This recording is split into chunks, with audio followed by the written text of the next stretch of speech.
Hi friends, Vinees വേൾഡിലേക്ക് എല്ലാവർക്കും സ്വാഗതം. ഈ ചാനൽ സബ്സ്ക്രൈബ് ചെയ്യാത്തവരൊക്കെ ഒന്ന് സബ്സ്ക്രൈബ് ചെയ്യണേ. കൂടാതെ ബെല്ലൈക്കണം കൂടി ഒന്ന് എനേബിൾ ആക്കണം. എന്നാൽ മാത്രമേ ഞാൻ ഡെയിലി അപ്ലോഡ് ചെയ്യണ വീഡിയോസിൻ്റെ നോട്ടിഫിക്കേഷൻസ് നിങ്ങൾക്ക് കറക്റ്റായി ലഭിക്കുകയുള്ളൂ. ഞാനിപ്പോൾ ഇവിടെ ഉണ്ടാക്കുന്നത് ഫലൂദയാണ്. അതിനായിട്ട് 2.5 ഗ്ലാസ് പാലെടുത്തിട്ടുണ്ട്. അതിൽ 2 ഗ്ലാസ് പാൽ തിളപ്പിക്കാൻ വെച്ചിട്ടുണ്ട്. ഇനി ഈ 1/2 ഗ്ലാസ് പാലിലേക്ക് 2 ടേബിൾ സ്പൂൺ കസ്റ്റർഡ് പൗഡർ ഇട്ട് കൊടുത്തിട്ടുണ്ട്. അതൊന്ന് നന്നായിട്ട് മിക്സ് ചെയ്തിട്ട് ഈ അടപ്പത്ത് വെച്ചേക്കണം പാലിലേക്ക് ഒഴിച്ചു കൊടുക്കാം. ഒന്ന് ഇളക്കി കൊടുത്തുകൊണ്ടിരിക്കണം. നമ്മൾ കട്ട കെട്ടാതിരിക്കാൻ വേണ്ടിയാണ് ഇങ്ങനെ കുറച്ച് പാലിൽ കസ്റ്റർഡ് പൗഡർ മിക്സ് ചെയ്യണത്. ഇനി നമുക്കിത് ഇളക്കി കൊടുത്തുകൊണ്ടേ ഇരിക്കാം കേട്ടോ. നന്നായിട്ട് തിളച്ച് വരണവരെ ഇളക്കി കൊടുത്തുകൊണ്ടിരിക്കാം. ഇനി നമ്മളിതിലേക്ക് ഇട്ട് കൊടുക്കുന്നത് പഞ്ചസാരയാണ്. 5 ടേബിൾ സ്പൂൺ പഞ്ചസാര ഇട്ട് കൊടുക്കുന്നുണ്ട്. നന്നായിട്ട് ഇളക്കി കൊടുത്തുകൊണ്ടിരിക്കാം. ലോ അല്ലെങ്കിൽ മീഡിയം ഫ്ലെയിമിലാണ് വെക്കേണ്ടത്. ഇതിപ്പോൾ നന്നായി തിളച്ച് വന്നിട്ടുണ്ട്. നമുക്ക് ഇളക്കി കൊടുത്തുകൊണ്ടിരിക്കാം. ഇപ്പോൾ നന്നായിട്ട് കുറുകി വന്നിട്ടുണ്ട്. നമുക്കിത് ഫ്ലെയിം ഓഫ് ചെയ്യാം കേട്ടോ. ഒന്ന് തണുക്കുമ്പോൾ നമുക്കിത് ഫ്രിഡ്ജിലേക്ക് വെച്ച് കൊടുക്കാം. ഇനി ഒരു ഫ്രൈ പാൻ അടുപ്പത്തേക്ക് വെച്ച് കൊടുത്തിട്ടുണ്ട്. അതിലേക്ക് 1/2 കപ്പ് സേമിയ ഇട്ട് കൊടുക്കുകയാണ്. അതിലേക്ക് 4 കപ്പ്, അതായത് ഇപ്പോൾ 1/2 കപ്പാണ് നമ്മൾ എടുക്കുന്നത്. ആ 1/2 കപ്പിന് 4 കപ്പ് വെള്ളം ഒഴിച്ച് കൊടുക്കുന്നുണ്ട്. ഇതൊന്ന് തിളച്ച് വരട്ടെ. ഇനി ഒരു ബൗളിലേക്ക് 2 ടേബിൾ സ്പൂൺ കസ്കസ് എടുത്തിട്ടുണ്ട്. അതിലേക്ക് കുറച്ച് വെള്ളം ഒഴിച്ചിട്ടൊന്ന് കുതിരാൻ വേണ്ടി വെക്കാം. ഇത് കുതിർന്ന് വരുമ്പോൾ കൂടുതലുണ്ടാവും. അപ്പോൾ നമുക്കിതൊരു വലിയ പാത്രത്തിലേക്ക് മാറ്റാം. ഞാൻ ഓർക്കാതെ ആ ചെറിയ പാത്രത്തിൽ ഒഴിച്ചതാണ്. ഇതിനി ഒരു 10-15 മിനിറ്റ് കഴിയുമ്പോൾ റെഡിയായി വരും. നമ്മൾ ബാക്കി കാര്യങ്ങളൊക്കെ ചെയ്യുമ്പോൾ ഇത് റെഡിയായി കിട്ടും.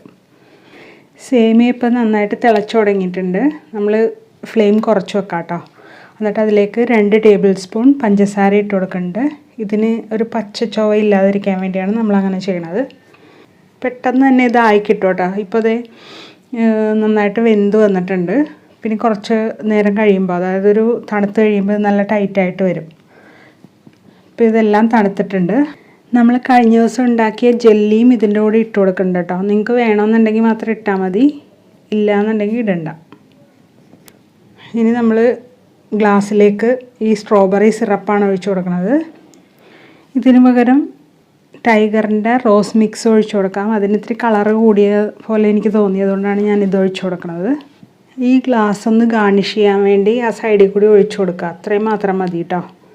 ഇനി ഇത് ഗ്ലാസ്സിൽ ഒഴിച്ചതിന് ശേഷം വേണമെന്നുണ്ടെങ്കിൽ ഒരു 5 മിനിറ്റ് ഫ്രിഡ്ജിൻ്റെ ഉള്ളിൽ കൊണ്ട് വെച്ച് തണുപ്പിക്കുക കേട്ടോ. അതിപ്പോൾ ഞാനത് ചെയ്യണില്ല. ഇനി ഓരോ ഗ്ലാസ്സിലേക്കും 2 ടേബിൾ സ്പൂൺ സേമിയ വീതം ഇട്ട് കൊടുക്കാം കേട്ടോ. ഇനി അടുത്തതായിട്ട് കസ്കസ് ഇട്ട് കൊടുക്കുകയാണ്. ഇനി നമ്മൾ റെഡിയാക്കി തണുപ്പിച്ച് വെച്ചേക്കണ കസ്റ്റർഡ് മിൽക്ക് ഒഴിച്ചു കൊടുക്കാം.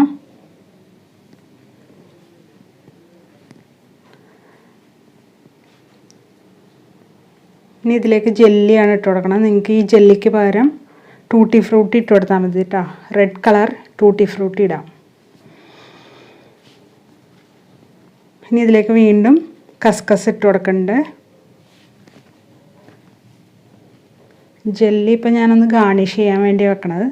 ഇനി ഇതിന് പകരം നിങ്ങൾക്ക് വേണമെങ്കിൽ ചെറി വെച്ച് കൊടുത്താലും മതി കേട്ടോ. ടൂട്ടി ഫ്രൂട്ടി അതിൻ്റെ ഉള്ളിലേക്ക് ഇട്ട് കൊടുക്കും. ചെറി വെച്ച് ഗാർണിഷ് ചെയ്യുകയും ചെയ്യാം. ഇനി നമ്മളിതിലേക്ക് ചോപ്പ് ചെയ്ത ബദാം ഇട്ട് കൊടുക്കുന്നുണ്ട്. നട്ട്സ് ഇട്ട് കൊടുക്കുന്നുണ്ട്. നിങ്ങൾക്ക് ഇഷ്ടമുള്ള എന്ത് നട്ട്സ് വേണം, ഡ്രൈ ഫ്രൂട്ട്സ് വേണമെങ്കിലും ഇട്ട് കൊടുക്കാം. കിസ്മിസ് ഇട്ട് കൊടുക്കാം. ഇപ്പോൾ ഞാൻ ഈ ബദാമും നട്ട്സും ചോപ്പ് ചെയ്തിട്ട് കൊടുത്തിട്ടുണ്ട്. ഓരോ പിസ്തയും കൂടി അതിൻ്റെ മീതെ വെച്ച് കൊടുത്തിട്ടുണ്ട്. ആ ഒരു പച്ച കളർ വെച്ച് ഗാർണിഷ് ചെയ്യുമ്പോൾ നല്ലൊരു ഭംഗി ഉണ്ടാവുമല്ലോ. നമുക്ക് ഇനി ഇതിൻ്റെ മുകളിലൂടെ കുറച്ച് സിറപ്പ് ഒഴിച്ച് കൊടുക്കാം. ഒരു കളറിന് വേണ്ടിയാണ്, ഒന്ന് ഗാർണിഷ് ചെയ്യാൻ വേണ്ടിയാണ്.